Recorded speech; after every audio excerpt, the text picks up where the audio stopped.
faces that I haven't seen before. I'm Steve Barnett, also known as Barney, Scenic Steve, which is my YouTube handle.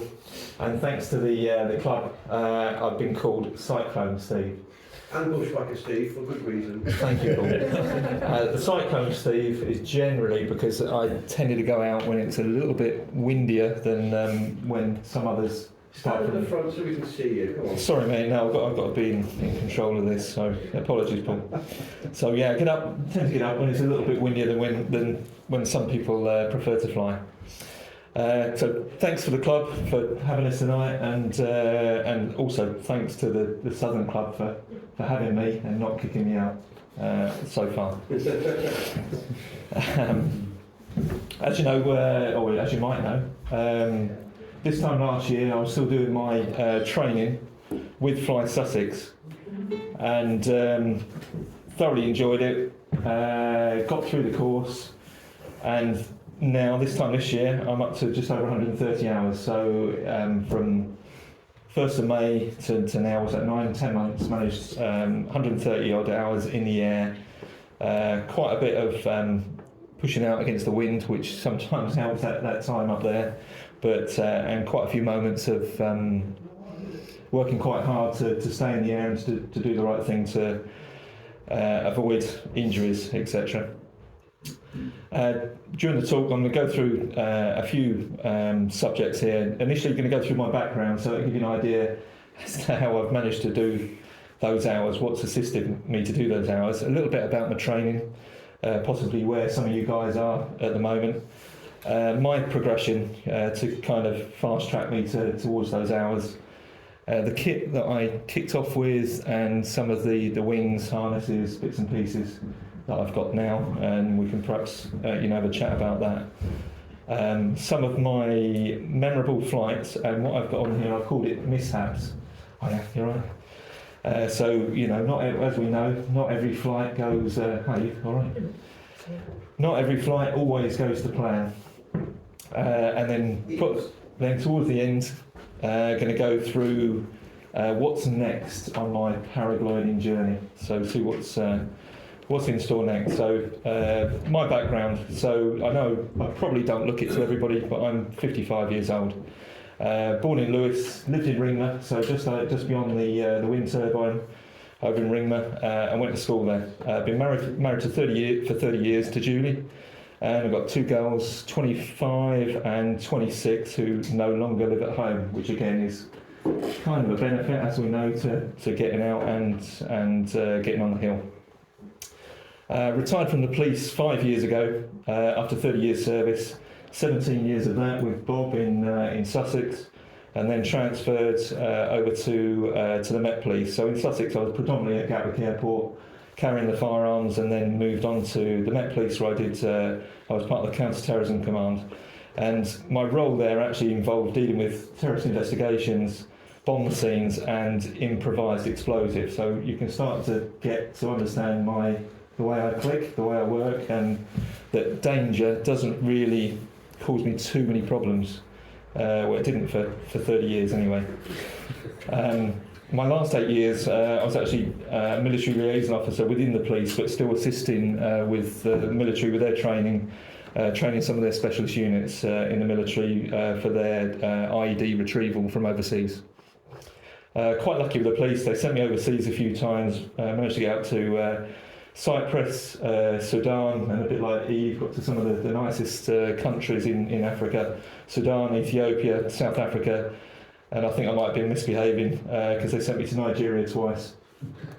But learned a hell of a lot from it, met some fantastic people, and it gave me an understanding of the world, of what's around us a little bit more than some of the guys who perhaps aren't quite so lucky to get away and see places a bit further afield.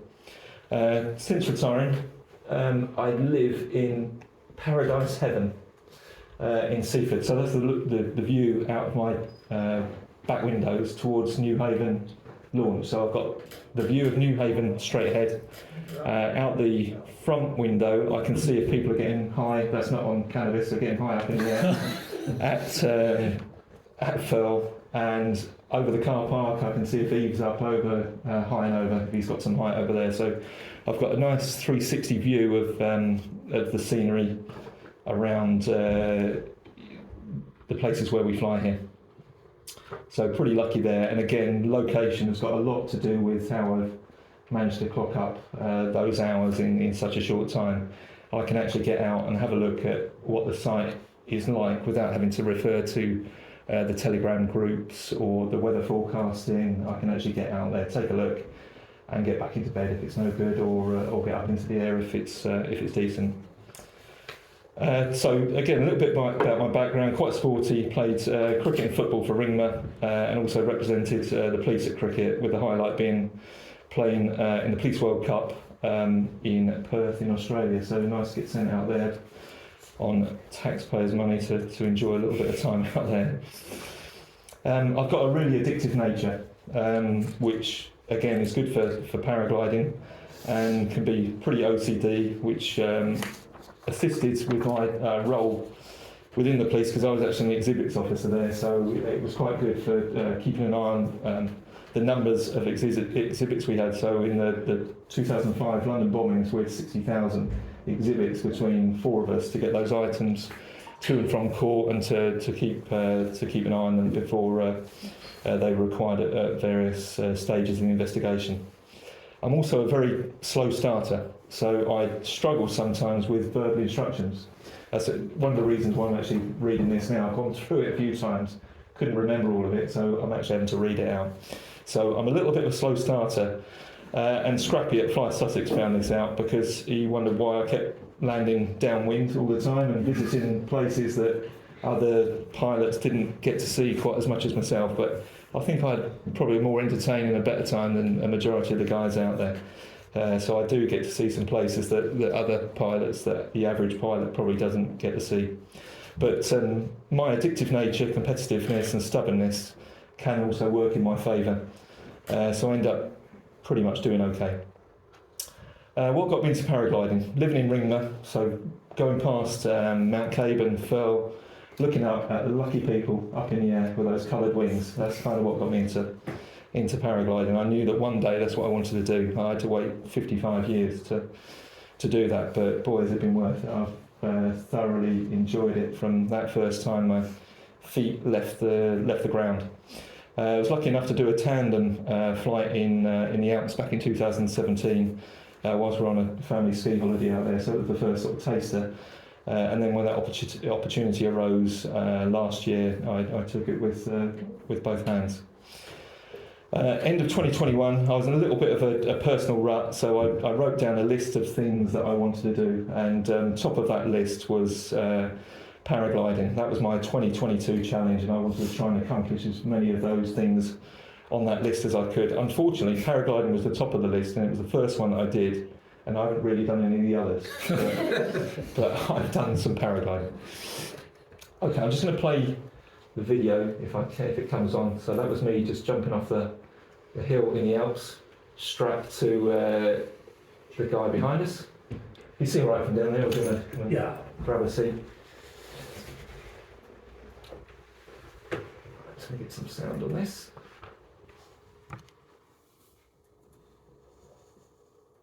So it comes on.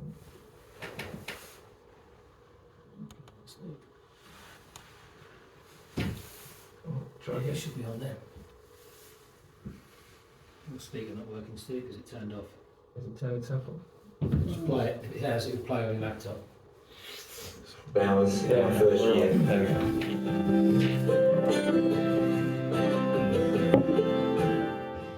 This is where I did my training in Sussex on the South Downs with Fly Sussex. Quite lucky to have a lot of one-to-one tuition, because I took my lessons, or started my lessons over the last period. So these are some of my first flights on the South Downs with Tim and Scrappy, practicing forward launch in fairly light wind conditions, and then practicing landings at the bottom.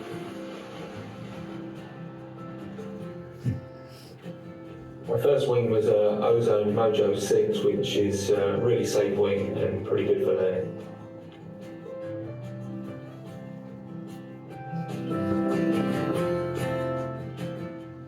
So my tactics for learning were going to be to try and do as much ground handling as possible, watch the guys on the hill, the better pilots, so that hopefully it'd be me up there with them one day. Watching as much as possible on YouTube and learning that way, and basically just getting out and doing as much as I could whenever I got the opportunity. It took me 10 lessons to pass my CP, finishing the last lesson and passing in April 2022.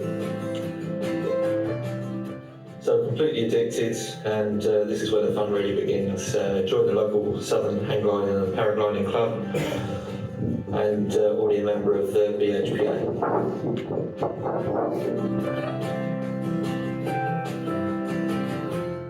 I guess one of the pleasures of paragliding is being close to nature, not just in the air but on the ground, landing with the goats at High and Over, near to the cows at the bottom at Mount Caban, and then on the road up to Fell Beacon, coming across a snake slithering down the road as I was walking up. I guess we all remember our first high flying, where we get up, maybe get some thermals and get up. We've got a good view down below. Mine was about 4 weeks after passing my CP at Fell, got up to almost 3,000 feet. 3,000 feet, wing up above us. It is amazing. Just trying to hang on to the phone at the moment. God knows how I got this high, but it is pretty amazing up here. Right, I'm going to tuck my phone back away now before I drop it, and I think it would probably cause a bit of damage. As well as the highs, there's quite a few lows. Got to find a few barbed wire fences, quite a few bushes, and dragged it along the ground a fair bit as well.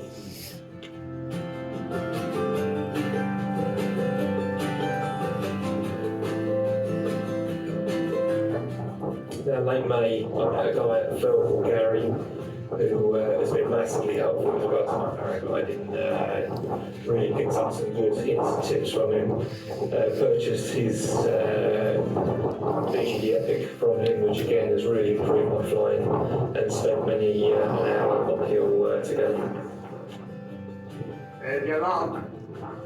Yeah, it's probably around about this time I started to get a little bit of a reputation for myself for flying in winds that are a little bit stronger than other people like, and gained the nickname Cyclone Steve. Yeah, I found the Epic much more agile than the Mojo 6, easier to turn, easier to spot land, and probably the biggest improvement of all was the launch with the BGD, with the Epic. Much easier to get it up over the head and deal with some of the stronger wind launches. We're pretty lucky down in Sussex, got some excellent sites and all very close to where I live in Seaford. We've got Newhaven Cliffs, Beachy Head, High and Over, Mount Caban, Devil's Dyke, Fell Beacon, and boat people within very close range.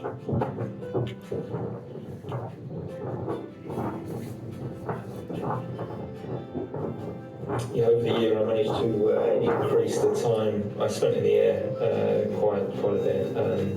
Did a couple of flights over 4 hours, one just over 4 hours at High and Over, and another one 4.5 hours at Boat Peak.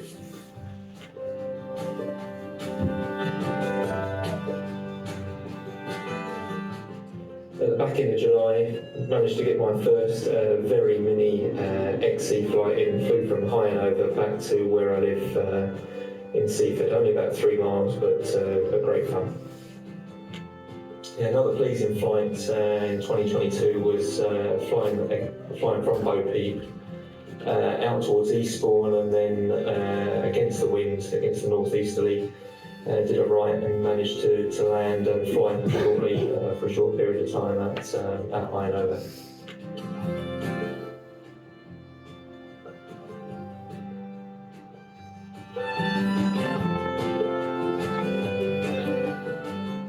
Yeah, this next flight was my favourite of the year. Flying from Devil's Dyke, managed to get all the way just past Falmouth. Went pretty much over the top of the Brighton football ground at the MX, and got almost to Lewis. Okay, just got the cloud base, 4,000 feet, just above Devil's Dyke, looking straight at the Amex, and we're going to head towards Seaford. Still getting a lift here, still pretty bumpy, so we'll put the phone away and can see if we can head home. So the flight was just over 10k, landed down by the A27 just past the Amex Stadium in Bournemouth Farm. Found a nice field to land in there, and picked up by my trusted friend Gary. So eventually clocked up the 100 hours on the 25th of September, so that's approximately 130 days to do the 100 hours.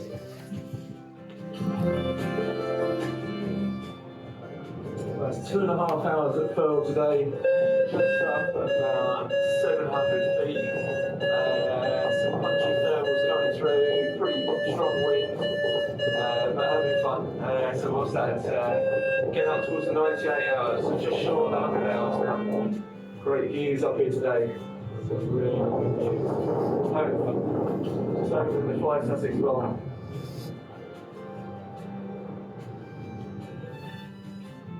Yeah, once I've done the 100 hours, got that complete, I took my pilot's exam, passed that, so pleased to have that under my belt as well. This was a beautiful evening at Firle with Tiger Cox, and he was out on a tandem with his pet falcon. Falcon flew right over the top of my head and then connected up to the guys on the tandem. Brilliant to watch. Yeah, it was great to see Tiger again, because he was one of my instructors at Fly Sussex, who I can highly recommend to do your tuition with.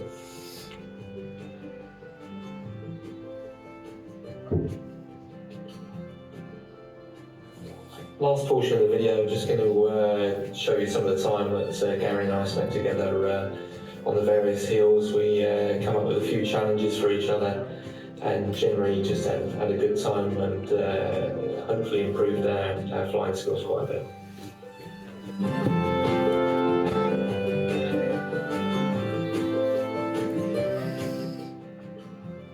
Not a bad day for flying in the snow. Here he comes. Gary's coming down the hill. Only -3 up there.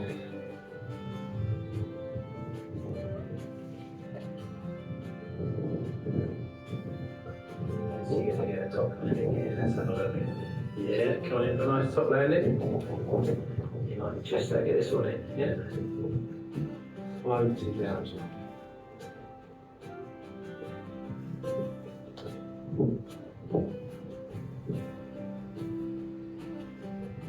Big down. Touchdown. Beautiful.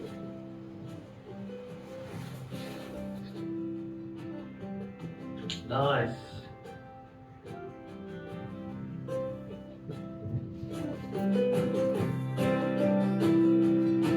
It's a love story.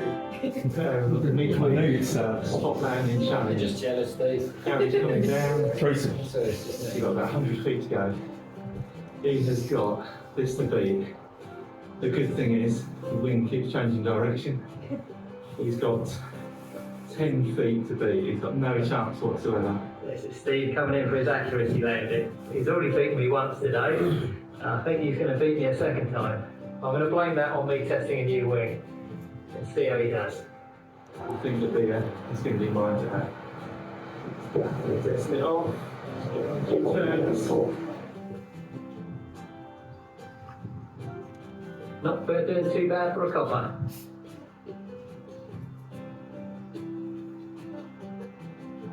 There you going. Clearly watch my line of approach.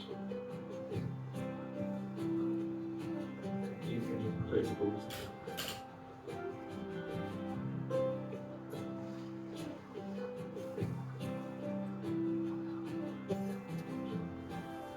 Now, Steve. The wind has just dropped completely to make it a little bit awkward. About 50 feet, here it comes.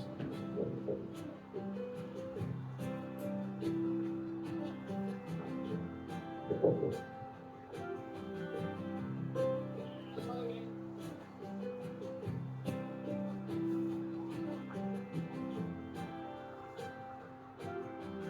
hook it, don't hook it.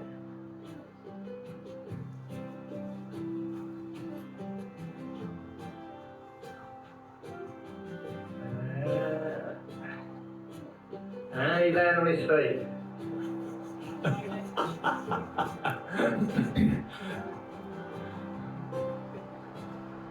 Right. I got the beer. Great fun and some fantastic memories. Here's to everybody's safe flying for 2023. I think you can see from that how much I've enjoyed myself, and great to have Gary here tonight. The fun and good times that we've had together, and the learning that I've picked up from Gary has just been second to none. That's kind of why, or one of the biggest reasons I've kind of got to where I am at the moment. So my first wing, Mojo 6. Passed my CP late April and got involved with Robin and the Red Ribbon Club here as soon as possible. I was out sort of probably the first week after passing the CP, straight out with the Red Ribbon Club, getting involved, getting up the top of cabin, doing some top to bottoms, and as much as I could really to start that progression. And during these events, I started chatting to some of the experienced pilots. Eve was one of the first people I started speaking to try and extract as much information from them to work out how to get better and also where and when to fly. And that's massively important to start clocking up those hours and progressing. Also started attending the monthly meetings here. Great to learn from the guys and the talks, but also it was just great to chat in person about who was going to be on the hill, when they were going to be out and about, and learnt a hell of a lot from the guys that have been flying for quite some time. So if people haven't been along to these meetings too often, try and make the most of it. Come along here. The talks are great, but it's just getting to know who else is flying. One of the things that the guys talked to me about was if I wanted to progress relatively quickly, then a wing change was probably in order. So advised to ditch the Mojo 6 and go looking for something a little bit different. I'd done quite a lot of hours ground handling with the Mojo and kind of struggled with it, especially when it was stronger wind conditions. Keeping it under control, got dragged along a hell of a lot with it, got lifted, got dumped. And then, as I said in the video, met Gary back in May, early June, up at Bo Peep. Had a flight on the Mojo where I slope landed halfway down the slope, and what it's like at Bo Peep, probably halfway down there, it's pretty prickly, tangly down there. It's not easy putting in a decent slope landing. So the wing was a little bit of a mess. Crumpled it all back up, put it in my backpack, took it back to the top, and up the top there's 20 or 30 guys up there, some in the air, some on the ground. A group relatively close to me chatting away. I laid my wing out, put it out the bag, laid it out, and Gary came over and helped me out with it. Forever grateful for that, but I don't know if he enjoyed all that time since then, but I have. It's been a laugh. So we sorted the wing out, and he also started chatting to me about the wing and kind of moving forward from there really. And one of the things we discussed was that Gary had actually got a BGD Epic that would fall within my weight range, the one that you could see in the video a moment ago, and certainly for me, that was perfect for my progression. So moving from I guess it's a low A on the Mojo to a low B, with the agility, me being higher in the weight range. My all-up weight is 105, and the Epic was 90 to 110. So I was 5 kilos below sort of top end, and it's probably about the right place to be for that wing for me. And that worked extremely well. Got on really well with it, as you could see. So albeit Gary was a couple of £1,000 better off. I was enjoying myself far more with my paragliding than I had been previously.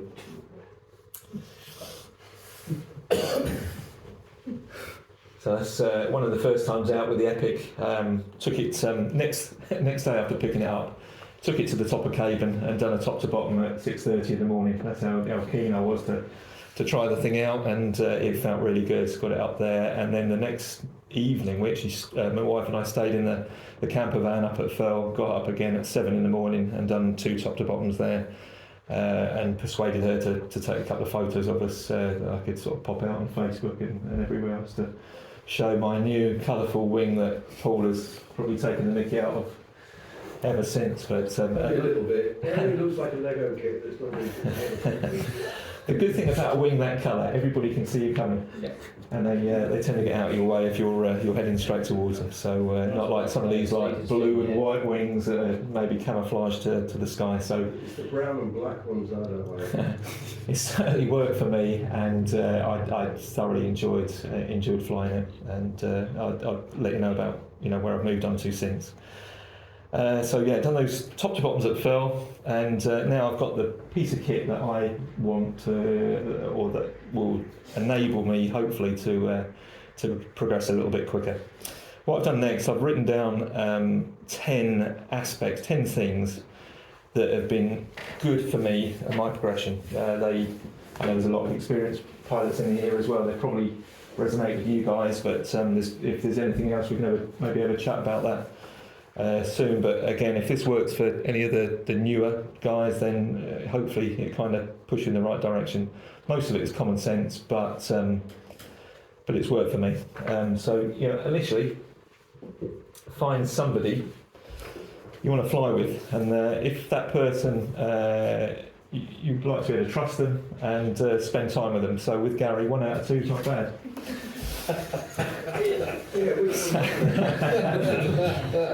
That photo there actually, where we were doing that flying in the snow up at Bow Peak, I managed to drag him out. He said, "No, I'm not coming out. No, I'm not coming out. Yeah, let's get out there. Let's get up to the top of Bow Peak. We'll have a good time."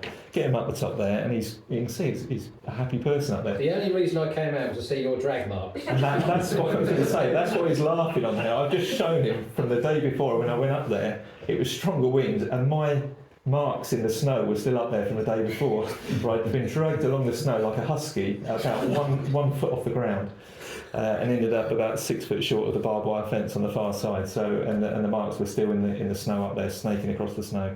So that's why he's looking happy for himself there. But I sort of dragged a dead body through the snow about 50 yards. it was like a crime scene. But you could at least see where I've been. But no, for me, having somebody to fly with, somebody to encourage each other to get out, because now and again it was me not wanting to go out and Gary saying, "Yeah, let's get out at 7 in the morning, we'll meet at such and such a place," and it wasn't always that we flew. We would get out on the hill, and if it wasn't flyable, we would perhaps go and take a look around and see what the conditions were like, what the top landing situation could be like, where there were certain contours in the ground, and maybe where the wind picked up. So again, it wasn't just all about the flying, it was about getting out, and if it was really bad, we'd just go for a breakfast or something and enjoy ourselves and maybe a pint afterwards. So number 1 on that list, find somebody or a group of people that you enjoy spending time with and can fly with. Second on the list, mentioned it earlier, but as much ground handling as you and the wing can take. And with me, I've done all my ground handling with my own wing, so with the wing that I fly with. So that's the wing that you can pop up over your head and use on the hill. I appreciate that there's other wings out there. I think some of the guys here use some of the smaller wings to practice the ground handling. I must admit, you can probably get so much out of that as well, but for me it was all about using my own wing, the one that I'm going to put over my head when those conditions are particularly difficult or light or whatever, just to get the feel for that wing. And with the Epic, I'd found that so much easier than with the Mojo. It was like a change overnight that I could actually ground handle instead of being thrown around a little bit. It's weird because you'd like to think an A wing should be easier to ground handle, but for me, I didn't find that at all. I found the Epic so much easier and not a problem at all. So, and again, that's one of the reasons why I've probably been able to get out in conditions that others possibly wouldn't feel confident in, because I've been happy putting that wing above my head and probably 95% of the time getting up into the air when others have been stood on the ground below us, probably wanting to get up and maybe not quite having that confidence or ability to be able to do that. So that's really worked for me. So if you can smash those hours on the ground, fantastic. Three places where I've gone to do it, that's really worked for me. High and over on the area that Fly Sussex use for their training. Nice shallow slope down there, nice wings going up it, and it doesn't really matter 100% which direction the wind is there. You can use a varying areas for the slopes there, so you can move around and still benefit even if the wind is not in the exact position you want it to be. New Haven Beach, absolutely fantastic, but the only problem there is the damage to your wing. So be careful there if your ground handling can smash the wing on the pebbles and cause a little bit more damage. But the wind coming in from there tends to be a little bit easier to ground handle, because you don't get the gusts quite as much. And the other place, if you don't mind the cows, the cow poo, the sheep poo, and whatever else, and trying to get through the gate and the problems with parking there is a cabin on the field down there. It's really worked for me as well. Been dragged through the cow poo down there on numerous occasions, but it's all part of the game, isn't it? If we don't get out there in those conditions and enjoy it, even when it hurts and when it's not quite as comfortable as you want it to be, that's kind of what makes us as good as possible at what we want to do. Fourth point on there, top to bottoms. This day out here, there was literally no wind whatsoever. There was so little wind. Gary damaged his harness on the fence going over the fence to get down. There was just nothing at all. It was almost sort of forward launch territory to get over there. But whenever there's an opportunity, even if you don't think there's enough wind to work the slopes, then get out there and just go down. You get a launch, you get a flight, you get a landing each time. And it just gives you confidence, it just builds your confidence. You get used to the tougher aspects of the flying, which is the launch and the landing, as far as I'm concerned. And there's nothing stopping you then going back to the top and doing it all again. Yesterday I was out at Caban. Conditions weren't fantastic, it was a bit damp. I was out there with JP here. We're at the top of Caban, done a top to bottom, got to the bottom at 4:45, so it was just starting to get dark. He had to go home to go back to parents' evening, so he'd done his one, and I said to him, I think I'm going to go back up again. So straight back to the top. Gone 5 o'clock by the time I got to the top. It was starting to get a bit dark and a bit damp, but again, straight back down again, and learnt from it. Nice spot landing at the bottom. I've actually got a new wing now, so I was flying a different wing, so it was good for me. And actually had to forward launch both times, so it's the first forward launches I've done since being at Fly Sussex, so that was nearly a year. I did 3 forward launches. I failed on the second one, which wasn't so good, but third one got it back up. We're out in planning to go to Turkey in May to do SIV, so out there a lot of the launches are forward launches, so I've got in my first little bit of practice before getting out there to do that. So again, I'll find a day or two when conditions are very, very light, and I'll be up there potentially doing 10, maybe 20 forward launches to get those skills up ready for that course. Next on the list, communication with other pilots. It's just like being here tonight. This is the start of the 10 as such. So speak to as many people as possible. Speak to the people that are going to be out there on the hill. The people, like I say, you can trust. You can squeeze as much information from as possible. You'll find out quite quickly who the people are out on the hill all the time, and they're the guys to speak to. They know what the local conditions are like, and the ones that chat to you are the ones to spend the time with, because you'll squeeze so much information out of them. I'm thankful to have been around probably 20 or 30 people that I can count on for good information. Paul up there, Morris, Eve, there's quite a number of guys here this evening, as well as others, Damon, who I've got a lot of information from to get to where I am now. So speak to others, and like I say, not just on the slope, but also when you're out and about and in other situations. And one of the other things I've found there, sorry, I just lost the train of thought there. Trying to listen to neighbours or whatever. Yeah, so when you're out on the hill, speaking to others, just try and get as much information as possible. Yeah, what I was going to say was when you're setting up to fly, perhaps if somebody's coming to land or you've known that they've been in the air and they're safely down and tucked kit away and in a position to chat to you, they're a good person to speak to because they've obviously been up in the air, they know what the conditions are like, and if they're up for it, they'll give you a little bit of info about what it's like that particular day. Next one on the list, do not be afraid to make mistakes. The more you fly, the more mistakes you will make. If you don't fly, you won't make any mistakes whatsoever. So get your kit out and get flying as much as possible, even if you don't think the conditions are fantastic. Perhaps if it's top end, that could be another question. That's down to your ability and confidence. But if it's low end, then get your kit out and do a top to bottom, or if it's relatively strong, ground handle, and then if you've got an opportunity to fly, go for it. Just you've got to push yourself to improve, but again, staying within those realms of safety, which I probably pushed beyond where I should have been. But because of that, I think I've learned a little bit quicker. As I mentioned earlier, I learned from my mistakes. I've made a lot of mistakes. I've learned from my pain. Sometimes I quite enjoy the pain, which is probably a bit strange, but it's kind of just the way I am. And it's entertaining for the rest of us. It's giving you guys quite a few laughs, and I am normally the number one wing dummy, and sometimes that works against you because you end up at the bottom, and sometimes it works in your favour because you're the one up above everybody else and looking down on everybody else who may be struggling to launch because those conditions have changed since you got up there. So it works both ways.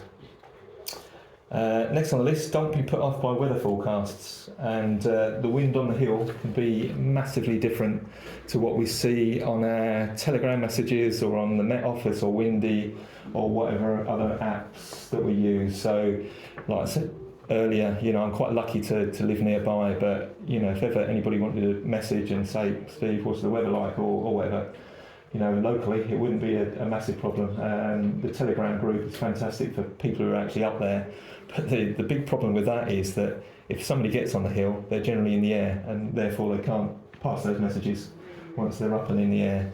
So the advice, if you live locally, then get out there and spend that time on the hill to see what it's like for yourself. The other thing is, if it's not flyable, you can understand why it's not flyable if you're up there, so you get to get a feel for weather for a specific time of year. I think Gary and I were out 3 or 4 days on the bounce at one site, and we started to realise that we needed to be coming back about 2 or 3 hours later than where we were getting up for. So we realised the time of day that the wind was actually coming on by spending time up there. So that was well worthwhile, spending time on the hill and not always looking at your apps and whatever else we get our information from. Kind of alluded to it already, but push yourself and you'll be surprised how quickly you progress. So push those boundaries. You can see on the video that Gary and I sort of set up our own little challenges. The spot landing challenge, we're starting now to try and get further along the ridge than we've been before, further out from the ridge than we've been before, which is enable us to get higher than we've got before. So pushing those limits beyond where we feel comfortable has made quite a difference. So yeah, push yourself as much as possible, and I think you'll progress a lot quicker that way. Use common sense as well. Don't just think I've got to go for it, and and look what other pilots are doing as well. If everyone's landing, have a think about why everyone's landing. There's normally a reason. So work outside your comfort zone when you feel like it. You're confident, but don't just go banzai to it, and then use a bit of common sense with it. It's about expanding your limits incrementally, isn't it? It's about doing it a bit at a time. Push yourself a little bit, not go too far. Don't go balls deep straight away. And just one addition to that, and thank you, gents, is that take a look at the wings that other people are flying. If you can try and understand what wings they're on and what wing you're on. Eve the other day, a couple of months ago, flew over the top of the trees to the east of Firle, and I followed him. So he was on a C or a D, your wing, Eve? On a C. So nice penetration on that wing, flew well over the top, nice and safe, got to the far side of the trees. So I thought, yeah, if Eve can do it, so can I. So again, I'm pushing my limits, my boundaries. Went over the trees, got to the far side, no trouble at all. Eve turns around and starts coming back towards me. And I'm thinking, yeah, I'll try and do the same. So go to turn around and come back, but then I'm starting to lose height and realise that I'm not going to be able to get back over the trees to get back to Firle from the direction of Bo Peep. So I slope land there. That's luck. Luck? No, it wasn't. Well, luck for me that I landed all right. So I slope landed, packed up my kit and walked back towards the Firle launch.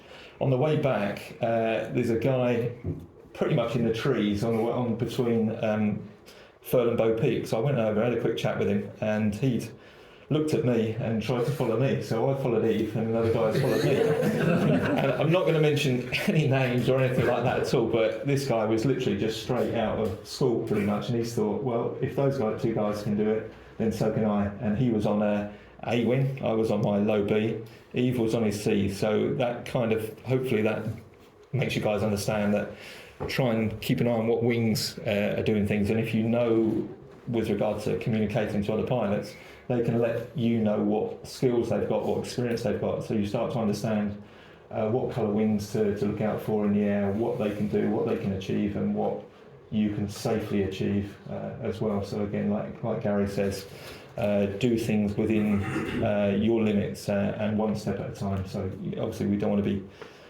pushing ourselves so far that it's dangerous. I think the takeaway from that story is not to follow you, really. It's more that don't follow me. No, never follow. What have you done? Follow Candy. Games with you. I've come unstuck there before as well. Yeah. He's a bugger. He likes doing it. It's a sport for him. Drag you out into the middle of nowhere and then just leave you there. And it's like, oh, fuck, I'm going to be landing at the bottom now. Just going to go through a couple of those photos because I think that's Andrew Lear there up at Bo Peep one evening. He was out there. So again, one of the things to do when to fly. So when it's not busy, get out when it's nice and quiet if you can. Evenings, especially during the week.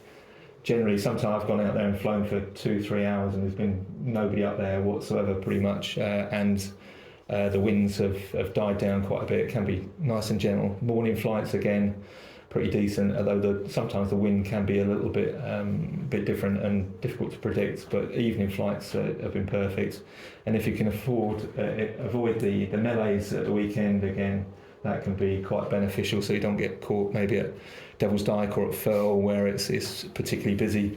And the other two dangerous ones there where the busy sites are at High-and-Over and Caban, where you've got just one area of lift maybe and everybody's converging on the same area. So I'd rather be flying in a sky like that where you're the only one up there. You can do all the twists and turns and landings that you want to do without getting into it. You don't even have to worry about the rules of the road as to which side you've got to pass. You can go anywhere you want to, bottom land, top land, slope land, and just progress with all your skills.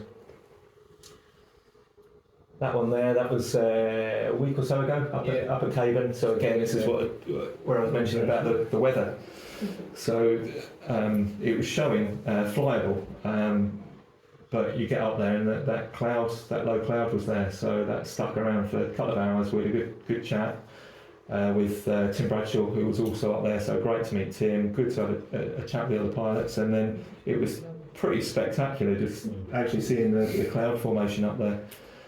And then that gradually cleared, and it was almost at the top of the bottom, wasn't it? We did disappeared in direction. Yeah, we instead of going down to the bottom landing, we turned a slight left. The wind was coming over the chalk pit, and there was a small thermal or two coming off the chalk pit to the left at Caban. So we flew down that way and landed towards the bottom end of the pathway that goes up from the post office at Glynde. So went in a completely different direction.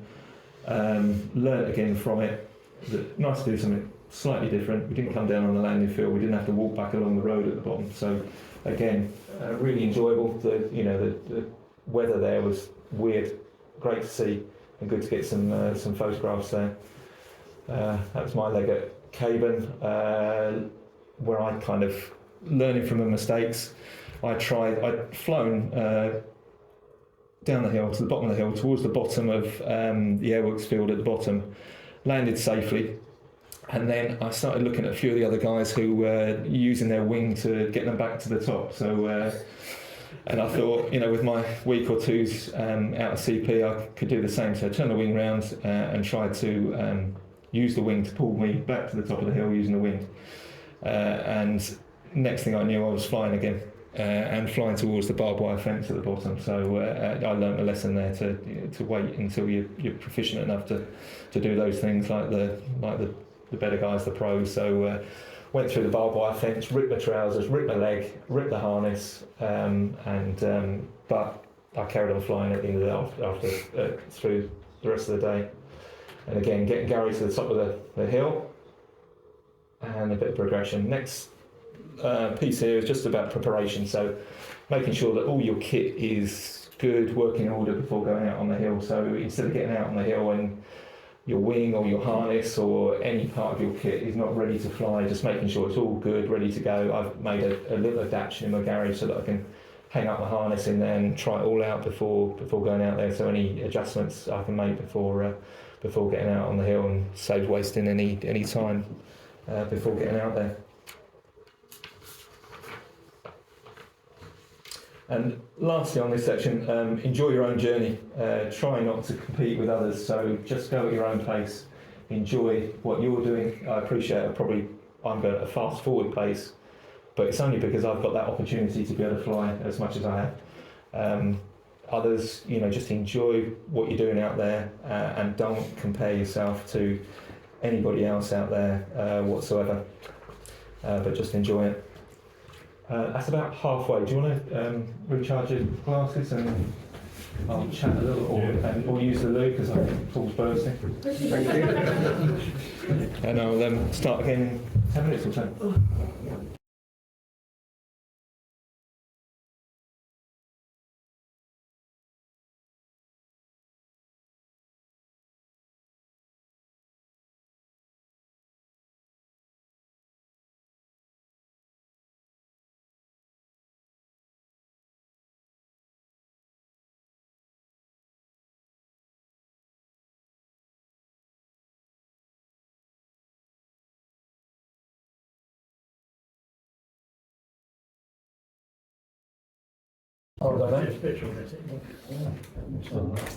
Next section of the talk I've got here is titled it Memorable Flights and Mishaps. So I've kind of done it in date order, so there's some mishaps towards the start and there's a couple of memorable flights as well.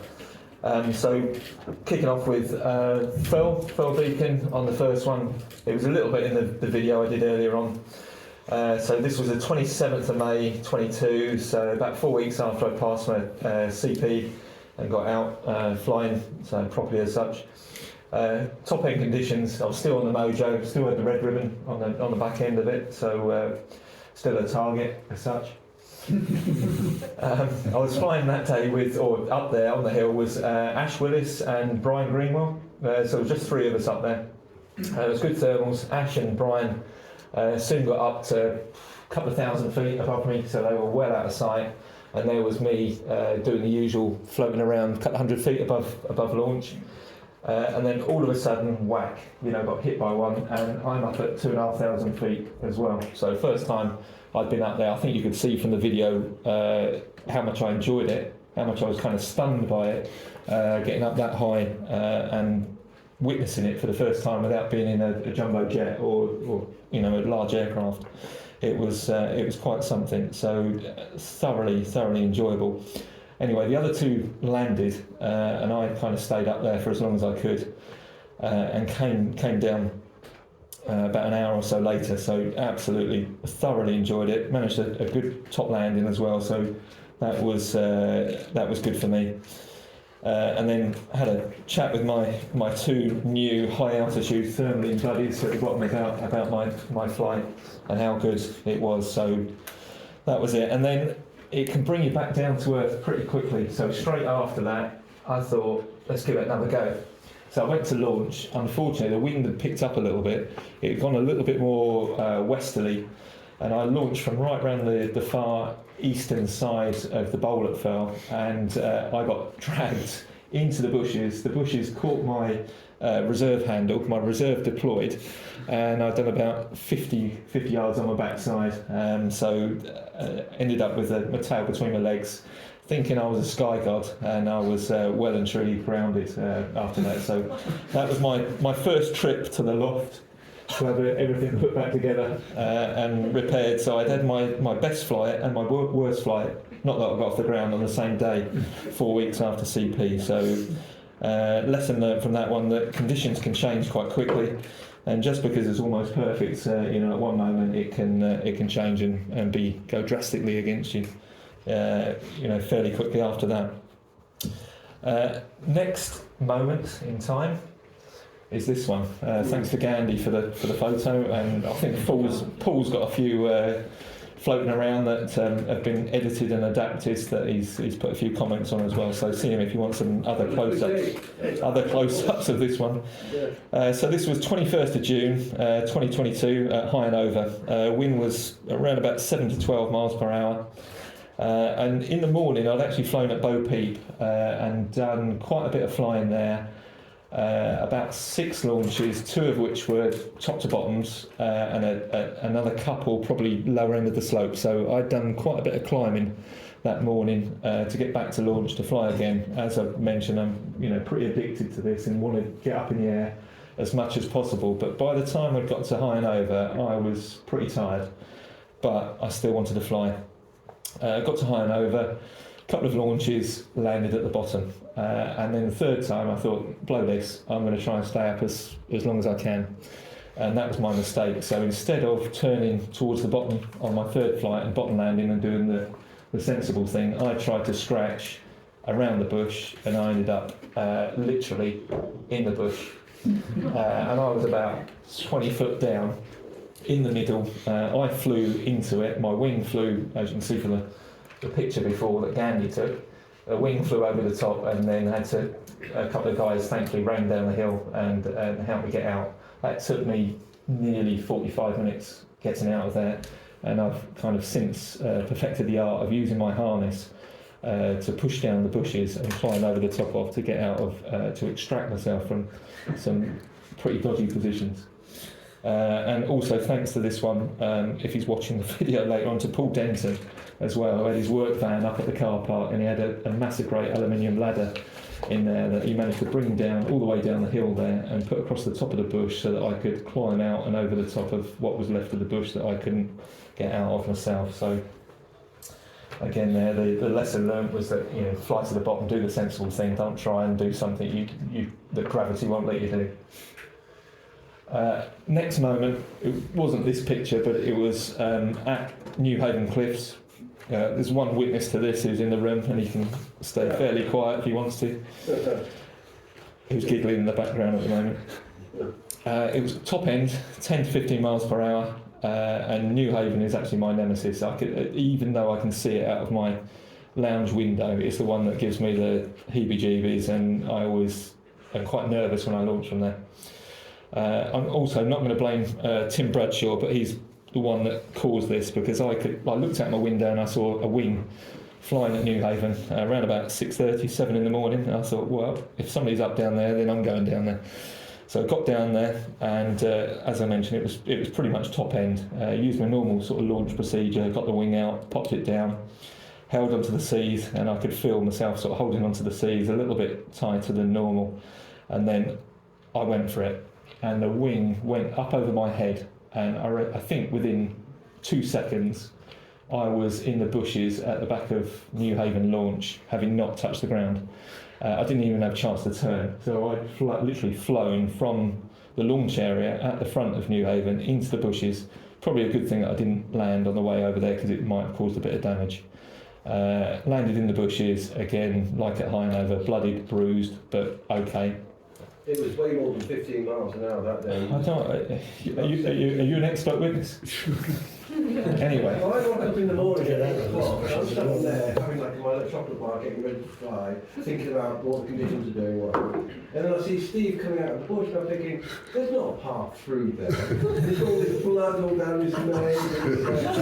Oh dear, what have you done? And he explained it to me, and it's like, okay.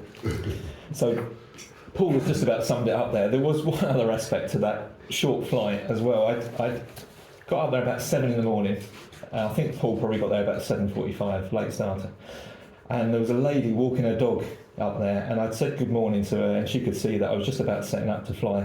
And she walked off down the pathway, and literally 2 seconds later, I went to launch, and I was gone. I still think to this day, if she'd ever looked back at where I had been, she must have thought I was doing a Paul Daniels magic show. Disappears within a split second. So I'm sorry to that lady for causing any distress to her, not that I ever met her afterwards. It was a magic show walking out of that bush like this. It took me 45 minutes. That was quick. And again, use the same technique, using my harness to pop on top of the bush, to climb over the top, to gradually work my way around. And another thing I use there, when I first started flying, one of the guys said to me, he's probably been watching my flying, but take a pair of hedge pruners with you. And that day I must have pruned that hedge so well that it's probably one of the best looking hedges up at New Haven. So I take a pair of hedge pruners with me on every flight, well and truly padded, but in my harness. And I think they've had about 6, maybe 10 uses so far. Not always for me. Brian Greenwell's used them a couple of times as well, but they've had a fair bit of use. So again, something to think about. So if it's too windy to fly, then just a bit of topia. Exactly. Yeah. Bit of trimming. Prepare the landing zone. Well, there's never a path through there. Exactly. Yeah. So next is this one. This one's a memorable moment. So this one's a little bit easier on the ears. I regret not taking a photograph now, but you did ask me not to when you were. It doesn't normally make any difference if I say yes or no. So next one's at high and over, 28th of July, 22. Wind was quite variable there, so 10 to 20 miles per hour, so a little bit gusty.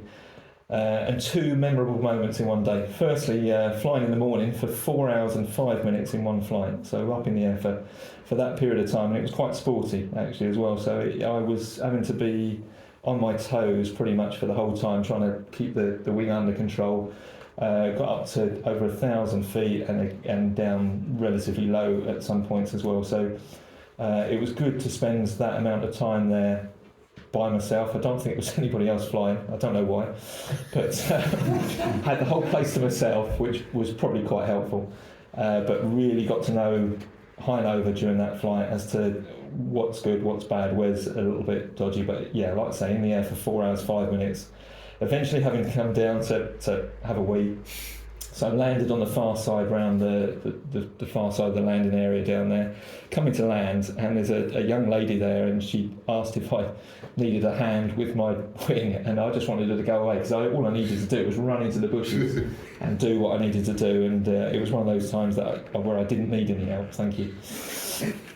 Another flight that day, so later the same day, conditions got a little bit smoother. And the site got a bit busier. Ended up thermaling up with Chris Townsend up to around about 1,500 feet. First time I pretty much thermaled with somebody else in the air together. So trying to keep 180 degrees apart, looking at each other, watching what each other was doing, and working as a pair to get as high as possible. So as I mentioned, got up to around about 1,500 feet, and I had this lovely view out towards Brighton, across Seaford, and I could see just about where I lived in the distance. So I thought, blow it, let's go for it. There's loads of people here. I'm off. Turned the opposite way from the site there and headed over Seaford. So this was my first XC, mini XC, the first time I'd ever flown away from the hill, and what a feeling that was. And I'm addicted to paragliding, but now I'm absolutely addicted to flying the opposite direction to where everybody else is. It was just such a feeling. Landed in a field at the bottom end of where I live. I'd already chatted to Martin Long about that field as to whether it would be a good place to come down if I ever got the opportunity to fly home. and it is his landing field. He's right at the bottom of where he lives. So he approved that I could land in his field. So thank you, Mike. And then lucky enough, straight onto Telegram, straight onto the group. Any chance of a lift home?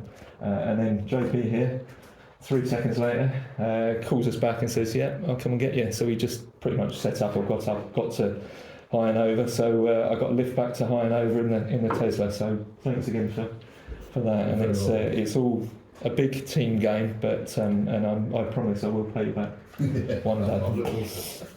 So that was a cracking day. I thoroughly enjoyed that one. Something I'd always fancied doing from when I started flying to be able to fly home. I know it wasn't too far, but it was still from a site to home. Then again, as I mentioned in the video earlier on, 4th of August 22 at Devil's Dyke. This was pretty much perfect conditions. So 7 to 14 miles per hour. And that one there. And quite busy that day. A lot of people in the air, and just had to try and work out a good time to launch. And then I'm just about setting up on the slope down below the pub, and I look to my right, and there's a whole load of people talking to what looked like a celebrity there. I looked over to my right, only about 15, 20 feet away from where I was, and it was Greg Hamilton. And he'd chosen to set up right next to me, or was it me choosing to set up next to Greg Hamilton? Anyway, Greg's setting up there, and he's got a whole load of people chatting away to him, getting hints, tips, advice. And I had a very short chat with him and sort of said, nice to meet you sort of thing, and hopefully we'll get a good flight in. Anyway, so my tactics therefore, were going to be, when Greg goes, I go. So the thermal comes in, or the wind picks up ahead of us. I could see him just about ready to take off, so I'm getting myself sorted. He launches, and I launch about 10 seconds or so later, just sort of safe enough period of time for him to get clear and me to get up. And next thing I know, I'm up at 2,500 feet. So within 2 or 3 minutes, I'm up at quite a height. And that's when I lost my bottle. So Greg is clearly done this before a couple of times. He's drifted off over the back of Devil's Dyke, over the back of the pub, probably what he's done on a fair few occasions previously. And I'm thinking to myself, I've never done this before. I've never floated backwards over the site. I've always kind of stayed in front of the hill. So I kind of turned out of the thermal and worked my way forwards of Devil's Dyke to the area above the bottom landing, to kind of what I consider the safe area there. Next thing I know, I'm in another thermal, and I'm taken up to over 4,000 feet. So I picked up again, and I'm looking down on what I'm normally looking up at. I'm looking down on about 40 or 50 wings, coloured wings below me, thinking, wow, that's normally me down there, and I'm in this position that I've always wanted to be in. So I make this decision at that point to go for it. And again, I point myself away from the site and aim towards Seaford, towards Lewis, that direction, and just go for it. So start flying that way, make a minor mistake. I put speed bar on, even though I had 14 miles an hour or so wind behind me. But I carry on down towards the Brighton football stadium, towards the Amex. Didn't pick up any more thermals, not that I was really looking for it, to be honest. I was quite happy just to do some distance. Got over the Amex, literally over the top. I looked down between my legs and I can see the pitch down below me. It was just one of those amazing views that I probably never thought I'd ever get to see. Did a sharp left there and then down the A27 towards Lewis. And then I'm thinking, well, perhaps I could go somewhere now. I'm this far down, still about a couple of thousand feet maybe. And then plan to get down towards Caburn, which is in the distance, and maybe over Lewis, Caburn, and then possibly a little bit further. But as it happened, lost all the height from there, went down from a couple of thousand feet down to about 1,000 feet, and that's when I picked out the landing area to the left-hand side of the A27, just at Bulmer Farm, so just past Stanmer Park and Falmer. Nice big field on the left-hand side. You could see the track to it. That was pretty decent, and could see a lay-by there as well. So worked out a nice safe landing area, got myself down safely, landed okay, picked up a little bit of the thermal actually as I was coming in, which is just one of those things. But decided to land there, carried on with the landing, got myself down safely, packed up, straight on Telegram again. Quite proud of myself this time because I'd actually gone a distance that was more than sort of 3 or 4 kilometres. A couple of minutes later, Gary's just landed and he texts back to me that he can come and pick us up. So half an hour or so later, he comes down, picks us up, and gets us back to my van, which was at the dike. And another bonus of landing there, I landed right next to this huge bush, actually in the lay-by, didn't come into it, that was full of blackberries. So I had my lunch there as well. So that was a bonus of landing in that area. If you're ever there next summer, not a bad place to land, and free blackberries for lunch. So that was that one. Then moving on, 8th of August 2022, short flight here, 7 to 10 miles per hour, a little bit light. A couple of days previously, I'd managed to complete the Brighton run, so gone from New Haven Cliffs to the Brighton Marina and back to New Haven. So I'd done that. The wind was slightly stronger that day, and the position of the wind was better for doing that flight. So I'd managed to do that, so I was pretty confident. Went out again to try and do it again. And then I was going over the top of near to the Smuggler's Rest pub at Telscombe Cliffs, and the wind is dropping at that stage. So I'm heading down, and I know I'm going to end up on the beach at that stage. So I'm making plans to land. And this is the second time I'd had to come down on a beach, on a beach landing. So landed on a section there was some rock pools there, and probably a few inches of water, but again, something to bear in mind as to where to come down on if you're doing that run from New Haven to Brighton, that you need to know where the safe areas are there. I was lucky on this occasion. I come down in the rock pools on a relatively smooth piece of land, and only got the wing wet, got myself slightly wet, and quite lucky to find a couple of guys there who watched me land. They were quite impressed, not that I was, and offered to give me a lift back to New Haven. So again, quite lucky where I come down, got the guys to give us a lift back there. But again, this is you've got to respect New Haven. It's the place that I've had the most mishaps. It's not 50% of the time, but every time I fly there, I'm quite wary of the place about where I'm going to come down or how the launch is. So if you're a low air timer, probably speak to somebody else up there, or at least have some advice as to whether to fly there or not on a specific occasion. It can really catch you out. The other sites, I haven't had that, but New Haven does do that to you. Paul flies there a hell of a lot of the time, so he's probably a very good person to speak to when you get the opportunity to chat about that site in particular. I will say that it's, for the most part, it can be actually really quite a benign site to fly if you fly with discipline and keep the beach with an easy beach. But if you're an undisciplined, complacent, cocky son of a bitch like what I was, you can break your back quite easily, which I did. So, treat it with respect, but don't do any downwind turns in front of the architecture like me. And it's a fun site. It's an easy site in so many regards because you've got the laminar air, really get to know your wing, get to do good turns and really find the lifty lines and all that good stuff. But yeah, anyway. One more flight, one more memorable flight, and then I'll just move on to the kit that I'm currently using and kind of progressed onto. So this was 11th of August, Bo Peep, in the evening, so absolutely beautiful evening. It might not be this picture, but that's kind of what it was like. So there was myself and 2 other guys flying there. I didn't know who they were. I've not met them before. I didn't have the opportunity to chat to them because I was in the air before they launched, but they both had BGD Epics as well, so it was quite a colourful sky. There was quite colourful wings up together. Me being the competitive soul I am, I tried to get up higher than the other 2 of them. I didn't know what their experience was, but after about half an hour or so I managed to get above them, and in the end I managed to climb out towards Drusilla's, so towards Eastbourne, towards Polegate in that direction, which was, I guess, quite unusual for an evening because it was getting on for 7 o'clock in the evening. The sun was going down or had gone down, so I managed to find like a lifty line out towards Drusilla's. And I kept looking over my right shoulder, and I kept looking and seeing the white horse at High and Over. And I thought to myself, shall I? Shan't I? And I thought, yeah, let's go for it.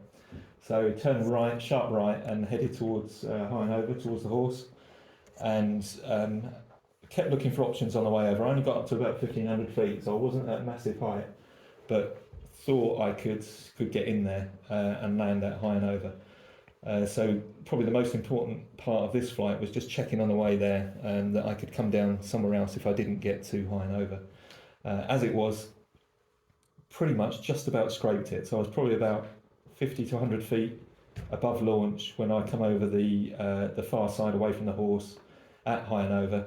And the best part of this flight was that there was this couple out on deck chairs having a quiet evening drink, sipping their champagne as I flew straight past them, probably like one of the red arrows, and of course they hadn't seen anybody launch there, so this wing had come from nowhere right in front of them, completely spoilt their sunset champers drinking session, or it might have improved it maybe, you know, might have seen something that they weren't expecting. So that was quite good. Managed to land, I actually flew for around about 10 minutes or so in the bowl there, or around the bowl, and then top landed, and thankfully my other half managed to pick us up and got back to my vehicle, which was over at Bo Peep. Last part of the talk before we can all get on our way. Just go through the kit that I had initially. So first wing was the Ozone Mojo 6. It was a large 95 to 115, and as I said previously, my all-up weight is 105. My initial harness was a Sup Air Evo Light, so an open harness, that's a large size, and I fitted that with a companion SQR 140 Reserve. And the only vario that I used initially was Fly Sky High on my mobile phone, and a lot of all the time I'd kept it in my pocket with the volume relatively low. I think a couple of the videos you can hear it on there, but a lot of the time I'd pretty much turn that off. So I decided for my first 3, 6, maybe even 9 months to fly almost without a vario. So I was flying just with my own kind of ability and feel, and that worked for me. I kind of worked out for myself how to get up and stay up in the air and perhaps use the thermals.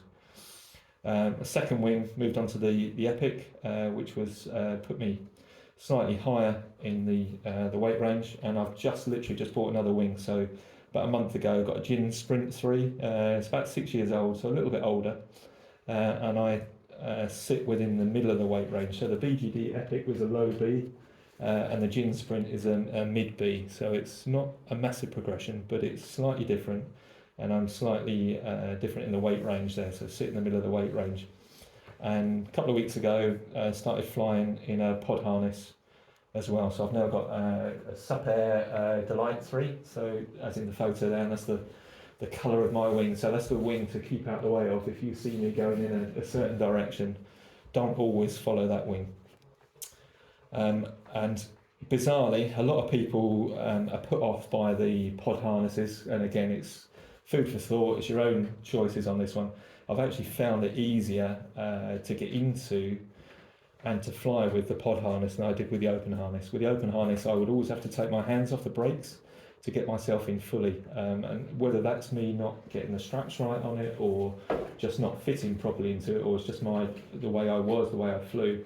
With the pod harness, as soon as I launch, I feel like I'm in a really nice flying position and far more comfortable. And especially this time of year when it's a bit fresh up there, you've got that extra warmth from the canvas at the front to protect your legs. So for me, it's really working nicely.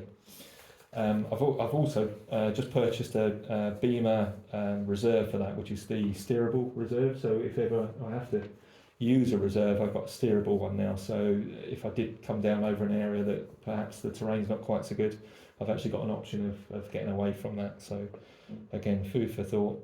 And just purchased about a couple of months ago Skytrax 2.1 vario. So started using that, and that has been massively beneficial. I think with the kind of skills and ability that I've picked up through flying without one, it's been helpful, but this has kind of taken us to another level. I've only gone out a few times when there's been thermals, but I've managed to work out where they are and the confirmations from the vario. So again, having the two together is working really nicely for me. I don't want to do a sales pitch, but the Skytrax 2.1 absolutely fabulous, and really swear by it. Really, really good piece of kit. Nice and robust, and it is splash proof as well. As I mentioned in the video, managed to get my pilot's rating back in September, so clocked up the hours that I needed, done all the tasks that I needed to do, and passed the exam, so I've got that behind us.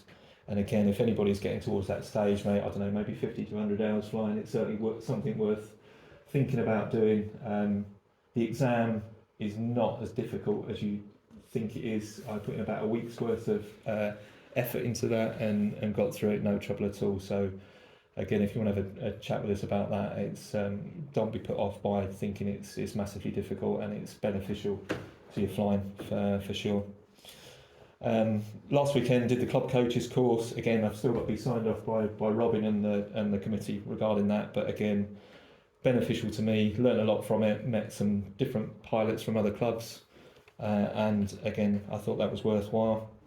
And then just moving towards the future, I've got my SIV booked for Turkey in May this year, and really looking forward to October, because I've managed to convince my wife to let me go away to the Himalayas for a couple of weeks. So I've got a trip booked out there, which I'm so looking forward to. Never thought I'd get the opportunity to be able to do that. So that's I'm really looking forward to that one. I've got a little bit of a target. I'm not really one for targets, but I've got a little bit of a target for 2023. I'd love to be able to do a 50k cross country if possible this summer. So keep your eyes out, and if I do that, I'll be letting everybody know on Telegram. I'll be shouting the houses down for that one. So if I can do that, that'd be fantastic. But so that's everything from me. Just one thing: just have fun and stay safe, and enjoy your flying. I've thoroughly enjoyed it. If you enjoy it half as much as I've done in the last 12 months, you will have the best time. So that's me done. Thank you, Ruth. Any questions, or Paul's got one? I know. No, I'm good. You sure? Yeah. Thanks for listening.